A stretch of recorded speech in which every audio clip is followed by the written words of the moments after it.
ay fait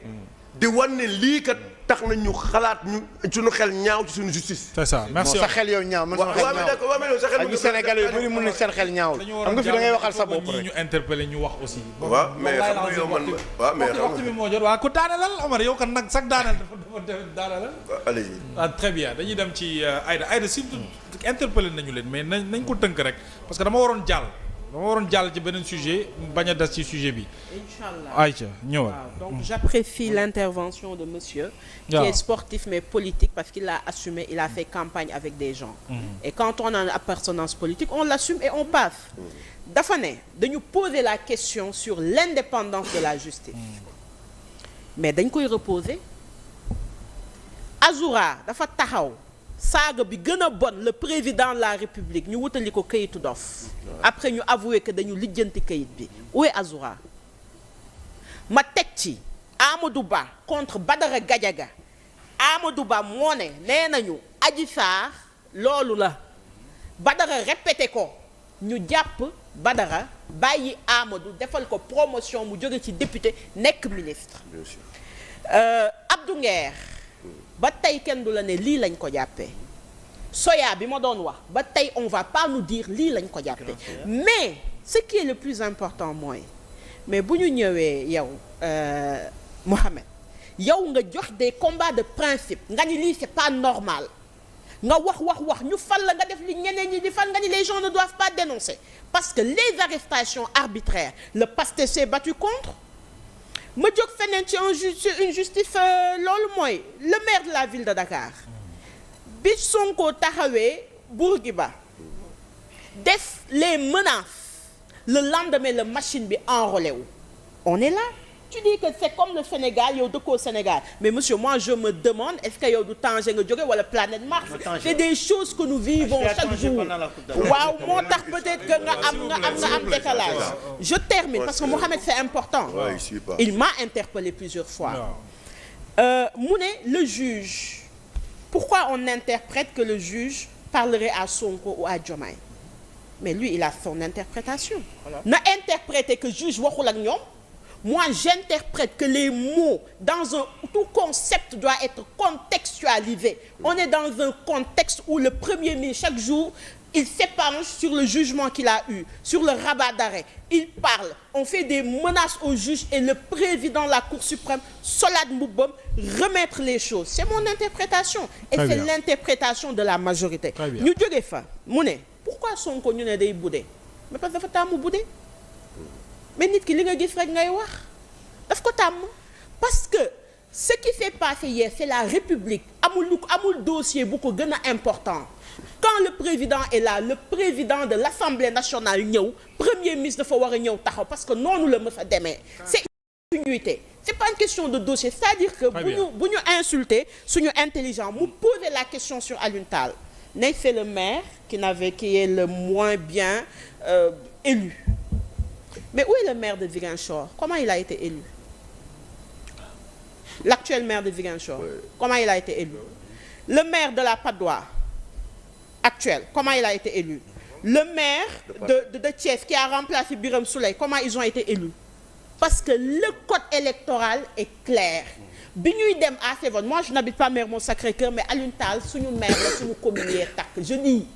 dañu ne Barthélémy était candidat au niveau de Mermoz Sacré-Cœur candidat à la ville ñu pare les conseillers municipaux votent Alioune Tall la même question peut se poser aujourd'hui au niveau de la ville de Dakar parce que quand tu poses la question de Alioune Tall tu poses aujourd'hui la question de la ville de Dakar en résumé Farba Ngom nag ci kaawam li tax li nga wax mu important mooy Farba tappalewul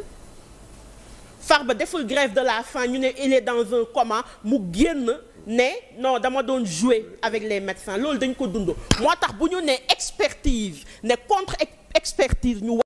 parce que c'est des gens yoo xam dañoo jàng ba yëy seen kër donc monsieur Mbaye c'est ça monsieur Sène vous pouvez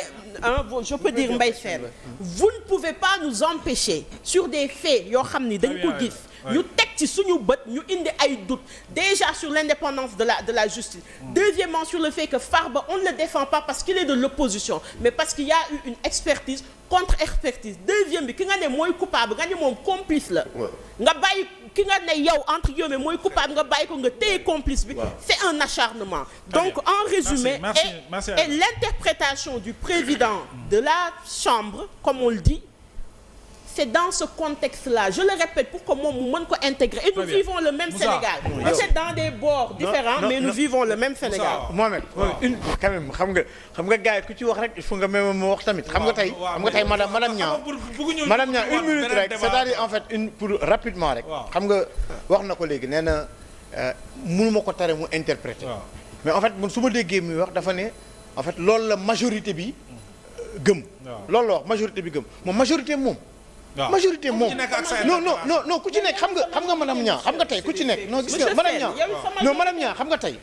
non xaaral xam nga man lan laa jàpp actuellement la majorité actuellement de ce pays majorité réew mi on parle du pays la majorité jox nañu bopp jox nañu confiance le régime bi fi nekk mais xam nga loolu tey xam nga tey lu concret pas le contexte de 2026 je suis désolé élection moo na mais c'est encore son interprétation. Mais la majorité actuellement moom c'est la majorité qui est là. C'est ta majorité à toi. C'est ta conception de la majorité. Moussa man de ci li may ñëw di wax rek mooy. rapidement Moussa tënk ko nag on n'a pas vraiment le temps quoi. waaw xam nga dañu wax ni justice amul indépendance ñun dañ ko assumer. décision de justice yi ñu fiy jël yu ci bëri ñun d'accord ñu ci. te sax boo gisee parfois. nit ñi di defal yenn autorité politique yi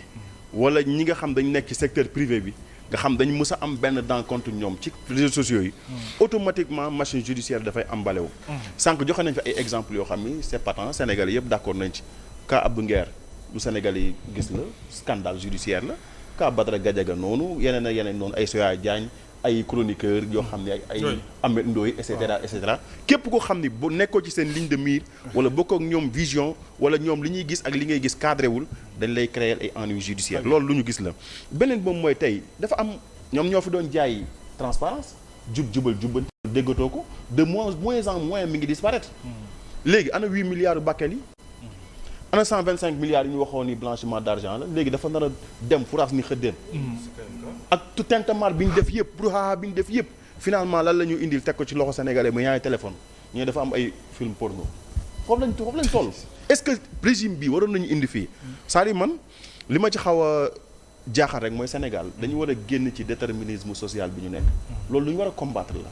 parce que loolu dafay obstruer la dimension humaine tey mon ami mon frère Mbaye Sène man mu xaw ma woon ni sax Pastef la bokk mosuma ko xam Mbaye mais waxagul ba léegi Pastef la bokk de. non mosuma ko wax. mais xam nga ñun ay politiciens lañ. boo waxee rek. di nga xam nañ fi nga féete. xam nga tey boo xoolee bi mu waxee yëpp ragg na Pastef comme ba mu mel ni feuille blanche. ou du moins muy nekk di def appel du pied bu fekkee ni bokkul Pastef mi ngi def appel du